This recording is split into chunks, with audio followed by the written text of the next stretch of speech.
All right, welcome to Smokey Reacts. I'm your boy journalist, and on this one, we are here for some more food research and recipe research. This one is why I'm fully obsessed with Rome's secret pasta. Uh, I feel I have a love for Italian food. I make it quite frequently. Even the thing I ate before filming today has things that came from Italy, like fresh mozzarella. Some of the charcuterie on my open face sandwich I made today was from there. I even used Italian herbs on there to dust it. So yeah, I quite enjoy me some Italian food. So I seen this and I was like, I got to do it. So thank you guys for joining me. If you could please hit that like, subscribe, Patreon's in the description. Let's get into this. Oh yeah, this is not another cooking show, is what it's called. Yeah, I watch that sometimes.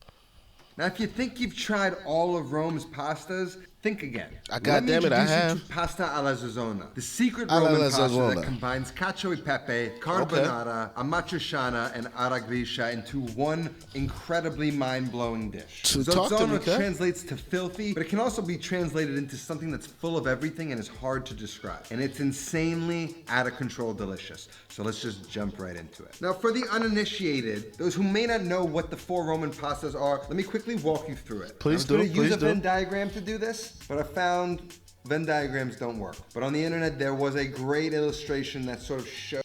Let me check this out. Ketchup, pepe, cucina, carbonara, guanciale, cheese and pepper. Oh, so cacio pepe turn into Griscia. You add some tomatoes and you got a mitriani. You change the... This shit don't work, cuz. Talk me through this. Shows the progression and the through line between all of these four Roman pastas. So first, when we talk about cacio pepe, all we're talking about is pecorino romano cheese and fresh cracked black pepper. And some good olive oil and a tablespoon of some butter. Mwah. Cacio e pepe. If we were to go ahead and add guanciale, now we have pasta alla griscia. Now from here we can fork two ways. If we decide to add tomatoes, now we made a matriciana. Or if you choose eggs instead of tomatoes, now you've got pasta alla carbonara. So now we understand the four Roman pastas. Let's talk about... And it's egg yolk side, not just you don't use the egg whites in the carbonara.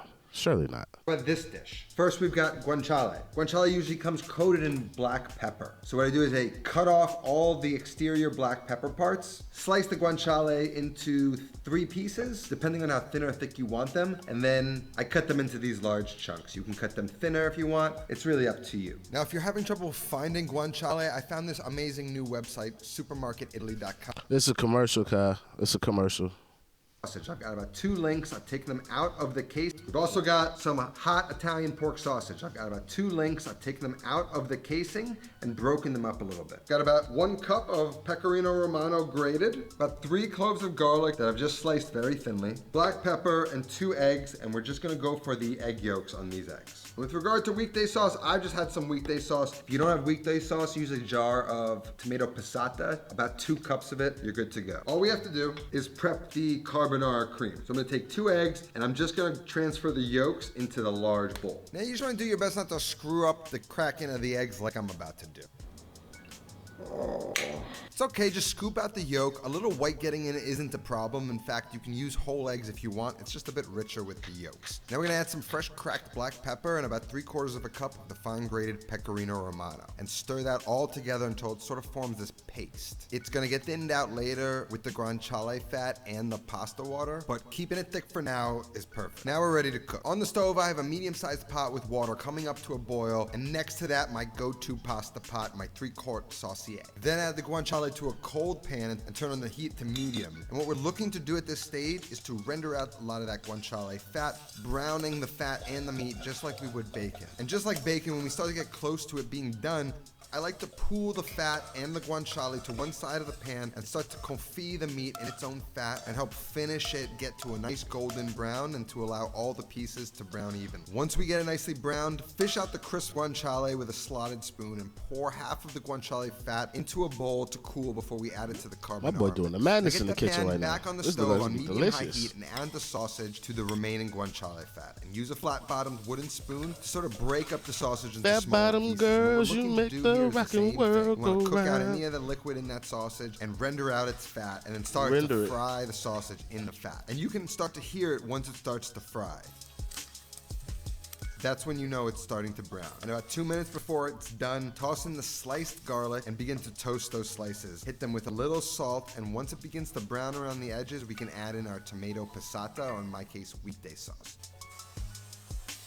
Throw some water in the container to clean it out and add that back into the sauce. Add a touch of salt and bring the sauce up to a simmer. And while that happens, off to the side, add a little bit of salt to the pot of oil that is now boiling, and then we're gonna add the rigatoni. And it says 12 minutes till al dente. So I'm gonna add about half the box to the water, because this recipe is for 2, and I'm gonna set a timer for 10 minutes, 2 minutes earlier than the package instructs. Now while that cooks, we can add the cooled guanciale fat to the egg mixture and a few tablespoons of the pasta cooking water to thin the mixture out. Begin to temper it before we add anything hot to it. Then after 10 minutes of the pasta cooking, fish it out of the pasta water, allow it to drain slightly, and then add it directly to what is essentially our matriciana sauce. Stir it together, and we want to simmer the pasta in the sauce for an additional 3 to 4 minutes, as it cooks more slowly in the sauce than it would in boiling water. And while that cooks off to the side, we want to turn the heat off on the pasta water. Allow that gentle steam to work underneath that bowl of carbonara sauce to get it warmed up, cheese slightly melted, and ready to get combined with the pasta. Once the pasta is coated in the amatriciana sauce and is al dente, we want to hit it with some fresh cracked black pepper, and we want to take that amatriciana sauce and the pasta and pour it directly into the large bowl with the carbonara sauce, and with a spatula gently stir to combine the two sauces.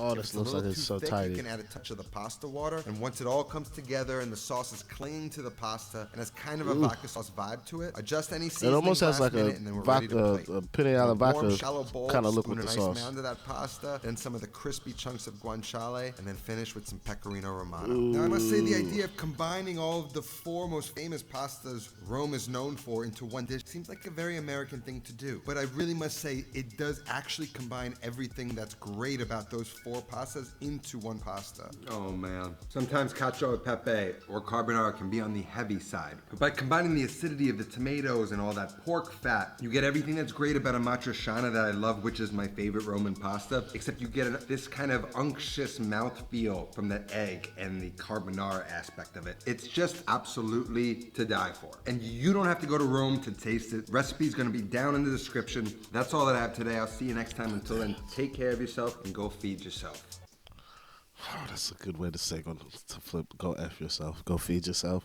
That's a good one. That's a good one. He's got to have a shirt that says "Go F yourself." He's got to have a brand that says "Go F yourself." That should be a thing. Back to the pasta though. This might be something I make now. Actually, I don't know if I'm gonna make it anytime soon. But next time I really want to make a pasta, I think I'm gonna make this because it looks so good. It looks so good. Oh yeah! Shout out to my man. Then again, it's just research for a recipe I might end up doing. It won't be like the crumpets. I won't be doing like next day. I got chicken wings and that to cook. I got 36 chicken wings from a $2 pack at Little. Last time I went to the grocery store, it's ridiculous how cheap chicken wings are here. It's so wonderful as an American. Please keep the chicken wing prices low in the UK. But yeah, that's it for me on this one. Thank you guys for your time. Please hit that like, subscribe, Patreon's in the description. I'll see you on the next one. I'm out of here. Peace.